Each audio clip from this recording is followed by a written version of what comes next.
গল্পের শুরুতে আমরা একজন লোককে দৌড়াতে দেখি। সে আতঙ্কিত হয়ে পিছনে তাকাচ্ছিল, যেন কোনো ভয়ঙ্কর কিছু তাকে তাড়া করছে। হঠাৎ সে ধপাস করে মাটিতে পড়ে গেল। যখন সে আবার চোখ খুলল, সে দেখল তার ঠিক সামনে একটি ক্ষুধার্ত জম্বি। গভীরভাবে হতাশ হয়ে সে আবার চোখ বন্ধ করলো এবং তার মনে 9 বছর আগে সে ভয়ঙ্কর রাতের কথা ভেসে ওঠে। মার্ক এবং তার স্ত্রী একটি ছোট শহরের বাসায় ছিলেন। দেশ জুড়ে জম্বি ভাইরাস ছড়িয়ে পড়ার কারণে সামরিক কর্মীরা লোকজনকে একটি কোয়ারেন্টাইন ক্যাম্পে নিয়ে যাচ্ছিল। হঠাৎ তাদের ঠিক সামনে বাসটি কোনো স্পষ্ট কারণ ছাড়াই থেমে গেল। তাদের সাথে থাকা সৈনিকটি সবাইকে নড়তে বারণ করে নিজে একা ব্যাপারটা খতিয়ে দেখতে বাস থেকে নেমে গেল। অন্ধকার রাতটা ছিল খুবই ঠান্ডা এবং উজ্জ্বল সামরিক আলোয় আলোকিত। বাসের ভিতরে সবাই আতঙ্কে জানালার বাইরে তাকালো, কিন্তু অনেকক্ষণ পরও সৈনিকটি ফিরে আসেনি। পাশে থাকা দলের একজন সদস্য কিছু একটা গোলমাল টের পেল। যে মাত্র সে ব্যাপারটা খতিয়ে দেখতে নামতে যাচ্ছিল, হঠাৎ একটি ভয়ঙ্কর জম্বি এখানে চলে আসে। বাসের সমস্ত যাত্রীরা ভয়ে চিৎকার করে ওঠে। কেবল মার্ক আর তার প্রতিবেশী এগিয়ে এসে জম্বিটাকে দরজা দিয়ে বাইরে ঠেলে দেওয়ার চেষ্টা করে। তারা জানালা দিয়ে দেখলো ওটা পালিয়ে যাচ্ছে। এই সুযোগে তাদের প্রতিবেশী জেনসন সৈনিকের রাইফেলটা তুলে নেওয়ার উদ্দেশ্যে বাস থেকে নেমে পড়ে, কিন্তু সে আশা করেনি যে ভাইরাসটা এত দ্রুত ছড়িয়ে পড়বে। পরীক্ষার সময় সৈনিকটি হঠাৎ চোখ খুলল, যদিও জেসন ঠিক সময় তাকে গুলি করছিল। গুলি শব্দে আরো অনেক জম্বি ঘটনাস্থলে ছুটে এলো। জেসন গাড়িতে ফিরে যাওয়ার সময় পায়নি। সে কেবল সেটা নিচে উবু হয়ে থাকতে পারলো, আর মার্ক ভিতরে দাঁড়িয়ে মরি হয়ে দরজাটা ধরে রইল। স্ত্রীর চিৎকার শুনে মার্ক হঠাৎ দরজাটা ছেড়ে দিল, আর জম্বিরা ভিতরে ঢুকে পড়ে। মুহূর্তের মধ্যে পুরো কামরাটা আতঙ্কিত ভিড়ে ভরে গেল। একের পর এক জম্বি ঢুকতে থাকায় যাত্রীদের লুকানোর কোনো জায়গা ছিল না। পুরো কামরাটা মুহূর্তের মধ্যে এক রক্তাক্ত কষাইখানার পরিণত হয়। ভাগ্যক্রমে সে সংকটময় মুহূর্তে কেউ একজন জানালা ভেঙে দিল, যার ফলে কিছু যাত্রী পালাতে পারল। দুর্ভাগ্যবশত সেই বিশৃঙ্খলার মধ্যে মার্ক আর তার স্ত্রী আলাদা হয়ে যায়। রাস্তাগুলোতে প্রাণ বাঁচাতে ছুটাছুটি করা মানুষে ভরে গিয়েছিল। মার্কের স্ত্রী তাদের বাচ্চাকে কোলে নিয়ে একটি গাড়ির ভিতরে লুকিয়েছিল। কোনো ধরনের শব্দ করতে ভয় পাচ্ছিল, কিন্তু তারপর বাচ্চার কান্নার শব্দে একটি জম্বি এখানে চলে আসে। মার্কের স্ত্রী তার সন্তানকে বাঁচানোর জন্য সর্বশক্তি দিয়ে লড়াই করে। ভাগ্যক্রমে ঠিক সেই মুহূর্তে তাদের প্রতিবেশী জেনসন একটি জম্বিকে গুলি করে অসহায় মা ও মেয়ের জীবন বাঁচিয়ে দিল। ঠিক তখনই মার্ক ছুটে এলো। বাচ্চাটি অক্ষত আছে দেখে সে স্বস্তির নিঃশ্বাস ফেলতে যাচ্ছিল। এমন সময় সে লক্ষ্য করলো তার স্ত্রীর মুখ খুব ফ্যাকাশে হয়ে গেছে। দেখা গেল একটি জম্বি তার হাতে কামড়ে দিয়েছে। স্ত্রীকে সংক্রমণ থেকে বাঁচাতে মার্ক নির্মমভাবে তার আহত হাতটি কেটে ফেললো। যদিও সে তার স্ত্রীর জীবন বাঁচিয়েছিল, সে ক্রমাগত অনুভব করতো যে জম্বিরা গায়েতে ঢুকে তাদের এত প্রতিবেশীকে হত্যা করার জন্য সেই দায়ী। তাদের চারপাশে বেঁচে থাকা মানুষের সংখ্যা কমে আসতে থাকায় মার্ক ধীরে ধীরে জীবনের প্রতি আশা হারিয়ে ফেললো। সম্প্রতি নিজের জিনিসপত্র খোঁজার সময় কোনো একটা বিষয় নিয়ে স্ত্রীর সাথে তার ঝগড়া হয় এবং তারপর সে তাকে সেখানে ফেলে চলে আসে। চোখের পলকে এক জম্বি তার স্ত্রীকে খুব খারাপভাবে মেরে ফেলে। তারপর থেকে মার্ক পুরোপুরি হতাশ ও বিষণ্ণ হয়ে পড়ে। সে এমনকি নিজের মেয়ের প্রতি অবহেলা করতে শুরু করেছিল। তার প্রতিবেশী জেসন তাকে এই অবস্থা দেখতে পাচ্ছিল না। সে মার্ককে তার মেয়ের যত্ন নেওয়ার জন্য অযোগ্য বলে তিরস্কার করে এবং মেয়েটিকে নিয়ে এগিয়ে একাই তাকে বড় করতে শুরু করে। চোখের পলকে 9 বছর কেটে গেল। সম্ভবত জম্বি ভাইরাসের প্রভাবে পৃথিবীর জলবায়ু আমূল বদলে গেছে। এখন 4টি ঋতুই উদা হয়ে গেছে। কেবল তীব্র শীত আর তুষারপাতের রাজত্ব করছে। যদিও জেসন এবং মার্ক এখনো প্রতিবেশী, এই 9 বছরে তারা একটি কথাও বলেনি। মেয়েটি এখন যুবতী হয়ে উঠেছে। খুব অল্প বয়সে তাকে নিয়ে যাওয়া হয়েছিল বলে সে জানে না যে মার্ক তার আসল বাবা, এবং মার্কও কখনো নিজে থেকে এই সম্পর্কে কথা প্রকাশ করেনি, সম্ভবত নিজের অপরাধ বোধের কারণে। এতগুলো বছর ধরে সে কেবল গভীর রাতে দূরবীন দিয়ে গোপনে তার মেয়েকে দেখে। নিজের চেহারার প্রতি দীর্ঘদিনের অবহেলার কারণে মার্কে এখন একজন নিঃসঙ্গ বৃদ্ধের মতো দেখতে লাগে। অন্যদিকে জেসন মার্কের চেয়েও ভালো জানতো কিভাবে একজন ভালো বাবা হতে হয়। সে তার বাড়িতে ফায়ারপ্লেসটি সবসময় গরম রাখতো এবং নিশ্চিত করতো যে ভালো খাবার পায় ও তার খাবার নিয়ে সবসময় খুশি থাকে। লুসির জন্মদিনের জন্য জেমসন খুব যত্ন করে তার জন্য একটি বিশেষ উপহার প্রস্তুত করছিল। লুসির মায়ের ছোটবেলার একটি পুরনো ছবিটি দেখে মেয়েটি কুতুল হয়ে উঠল এবং তার মায়ের মৃত্যু ও রক্তপিপাসু জম্বিদের অস্তিত্ব সম্পর্কে জিজ্ঞাসা করে। জেসন তাকে আশ্বস্ত করে বলল যে হ্যাঁ, জম্বিরা সত্যি আসতো, কিন্তু এখনই এই কঠিন শীতে তারা পুরোপুরি অদৃশ্য হয়ে গেছে। এদিকে মার্কো তার মেয়ের জন্মদিনের কথা ভালোভাবে মনে রেখেছিল এবং একটি সুন্দর কেক বানানোর জন্য অনেক পরিশ্রম করছিল, কিন্তু তার অপরাধ বোধ এবং অপরিচিত থাকার অনুভূতি তাকে প্রতিবেশীর সাথে তার আনন্দ ভাগ করে নেওয়ার সাহায্য করতে পারেনি। এবং অবশেষে ভারাক্রান্ত হৃদয় সে তার একটি পোষা কুকুরকে দিয়ে দিল। সে রাতে লুসি হঠাৎ একটি অদ্ভুত শব্দে জেগে ওঠে। সে একটি বাতি নিয়ে জানালার কাছে দেখতে গেল। সে দেখলো বাইরে উঠানে একটি দানব ঘুরে বেড়াচ্ছে। তার ধারালো দাঁতগুলো বেরিয়ে আসে এবং মুখটা ভয়ঙ্কর। লুসি যে আগে কখনো জম্বি দেখিনি, ভয়ে সারা রাত তার বিছানার নিচে লুকিয়েছিল। পরদিন খুব ভোরে লুসি ব্যাপারটা খতিয়ে দেখতে তার উঠানে দাঁড়িয়ে গেল। সেখানে সে দেখলো মার্ক তার কুকুরটাকে নিয়ে হেঁটে চলে যাচ্ছে। এক মুহূর্তের জন্য তাদের চোখাচোখি হলো, আর মার্ক তার দিকে এক দৃষ্টিতে তাকিয়ে রইল, যেন গভীর চিন্তায় মগ্ন। 9 বছরের মধ্যে এই প্রথম বাবা আর মেয়ে এত কাছাকাছি দাঁড়িয়ে ছিল। সে লুসিকে কিছু বলতে যাচ্ছিল, এমন সময় জেসন হঠাৎ বাড়ি থেকে দৌড়ে বেরিয়ে এলো। সে মার্কে চলে যেতে চিৎকার করে বলল, এমনকি তার পোষা কুকুরটাকেও মেরে ফেলার হুমকি দিল। লুসি যে একপাশে চুপচাপ দাঁড়িয়েছিল, কি করবে বুঝতে পারছিল না। মার্ক কোনো মতেই নিজেকে সামনে নিল, তারপর ঘুরে অস্বাভাবিকভাবে চলে যায়। সেদিন বিকালে সে মুদিখানা জিনিসপত্র কিনতে শহরে সুপার মার্কেটে গেল।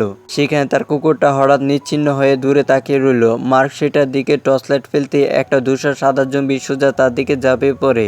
লোকটি ভয় কাঁপতে কাঁপতে যত দ্রুত সম্ভব সুপার মার্কেট থেকে দৌড়ে বেরিয়ে গেল। বাইরে এসে বাড়ি লোহার গেটটা বন্ধ করার পর মার্ক দেখলো যে তার নিরীহ কুকুরটা ভিতরে তখনও অনবরত গেউ গেউ করছে। সে তাড়াতাড়ি চিৎকার করে ওঠে এবং কুকুরটাকে নিয়ে দৌড়ে পালালো। মার্ক তার গতি বাড়িয়ে দিল, এ ভয় যে জম্বিটা হয়তো লোহার গেটে ভেঙে তাকে ধরে ফেলবে। কিন্তু তারা ওরাতে সে সামনের পথের উপর পড়ে থাকা গাছের ডালগুলোকে খেয়াল করেনি এবং সেগুলোতে হোঁচট খেয়ে পড়ে গেল। জ্ঞান ফিরে পেয়ে চোখ খুলতে সে ঠিক তার সামনে জম্বিটার ফ্যাকাশে মুখ দেখতে পেল। কিন্তু একটা অদ্ভুত ঘটনা ঘটে, জম্বিটা মার্ককে আক্রমণ করে না, এটি কেবল তার চারপাশের শব্দে আকৃষ্ট হয়েছিল। মার্ক হঠাৎ বুঝতে পারল যে আবহাওয়ার এই আকস্মিক পরিবর্তনের কারণে জম্বিরা হয়তোবা তাদের দৃষ্টিশক্তি হারিয়ে ফেলেছে এবং শিকার খুঁজে পেতে কেবল তাদের শ্রবণ শক্তির উপর নির্ভর করছে। সে সঙ্গে সঙ্গে তার সুযোগটা কাজে লাগালো, তার স্ল্যাশটা সোজা করলো এবং বাড়ির দিকে রওনা দিল। দূর থেকে সে জেনসনের লুসির সাথে গুলি চালানোর অনুসরণ করতে দেখলো। মার্ক মরিয়া হয়ে তাদের তাড়াতাড়ি বাড়ির ভিতরে ফিরে যেতে চিৎকার করে বলল, কিন্তু তার চিৎকার আবারও জম্বিটার মনোযোগ আকর্ষণ করে। রাস্তার উপরে দাঁড়িয়ে থাকা জেনসন দেখলো জম্বিটা মার্কের দিকে তীরে আসতেছে। লুসি জোরে চিৎকার করে জেনসনকে গুলি করতে বলল, কিন্তু জেসন এক মুহূর্তের জন্য দ্বিধা করতে শুরু করে। ঠিক তখনই মার্কের বিশ্বস্ত কুকুরটি এগিয়ে এলো এবং জম্বিটার অন্যমনস্কতার সুযোগ নিয়ে মার্ক দ্রুত লক্ষ্য স্থির করে গুলি চালালো। যদি আহত জম্বিটা পালিয়ে গিয়েছিল, কুকুরটার শ্বাস চিরতরে চলে গেছে। নিজের একমাত্র সঙ্গীকে হারিয়ে মার্ক বিধ্বস্ত হয়ে পড়েছিল, বিশেষ করে যখন সে ভাবছিল যে জম্বিটা তাকেও কামড়েছে।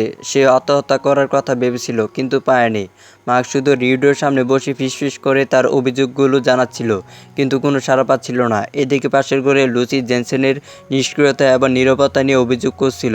জেনসন নিজেকে অসহায় বোধ করে। সে সবসময় ভয় পেত যে মার্ক হয়তো বা লুসিকে তার কাছ থেকে কেড়ে নেবে। বছর পর বছর ধরে এই চিন্তা তাকে জেদ ধরে বিশ্বাস করেছিল যে মার্ক তার মেয়ের ঠিকমতো যত্ন নিতে পারবে না। এই কারণে জেসন সবসময় মার্ককে নিয়ে সতর্ক থাকতো এবং মাঝে মাঝে এমনকি চাইতো যে সে এই পৃথিবী থেকে অদৃশ্য হয়ে যাক। বাড়ির দরজা জানালাগুলো মজবুত করতে করতে জেসন তার মেয়ের কাছে ক্ষমা চাওয়ার একটা উপায় খোঁজার চেষ্টা করছিল এবং এই উদ্দেশ্যে সে বাইরে থেকে বিশেষভাবে এক তোড়া নকল ফুলও নিয়ে এসেছিল। হঠাৎ সে রাতে লুসি সেই নকল ফুলগুলো নিয়ে মৃত কুকুরটির জন্য সুখ করতে উঠানে গেল। ঠিক তখনই দিনের শুরুতে দেখা সেই জম্বিটা নিঃশব্দে আবির্ভূত হলো। বেচারি ছোট মেয়েটা ভয়ে দিশারা হয়ে কি করবে বুঝতে পারছিল না। মুহূর্তের পরে সে জম্বিটা থাবার নিচে মাটিতে লুটে পড়লো। জেসন বাইরে একটা শোরগোল শুনে পাগলের মতো ঘটনাস্থলে ছুটে গেল। সে সবকিছু উপেক্ষা করে জম্বিটাকে মাটিতে ফেলে দিয়ে তার মুখে ডজন খানে ঘুষি মারলো। জম্বিটাকে পুরোপুরি নিশ্চল দেখে জেসন দ্রুত লুসির আঘাত পরীক্ষা করতে গেল। হঠাৎ একটা গুলির শব্দ শোনা গেল আর জম্বিটা সবে উঠে দাঁড়িয়ে মাটিতে লুটে পড়ে। হতবাক করার বিষয়ে মার্ক তখনও জম্বিতে পরিণত হয়নি এবং সে অলৌকিকভাবে ঠিক সময়ে এসে জেসনের জীবন বাঁচালো। সন্দেহপূর্ণ হয়ে মার্ক জম্বিটা দু হাতে কেটে বাড়ির পিছনে উঠানে একটা খুঁটির সাথে বেঁধে দিল। কয়েক ঘন্টা ধরে খুঁটি দেখার পর সে আবিষ্কার করলো যে 9 বছর আগের তুলনায় জম্বিটার নখ আর দাঁত অনেক বেশি বেড়ে গেছে এবং এই ক্ষতগুলো অনেক দ্রুত সেরে উঠেছে। কিন্তু ভালো খবরটা ছিল, মনে হচ্ছিল এটা বাইরে ছড়ানোর ক্ষমতা পুরোপুরি হারিয়ে ফেলেছে।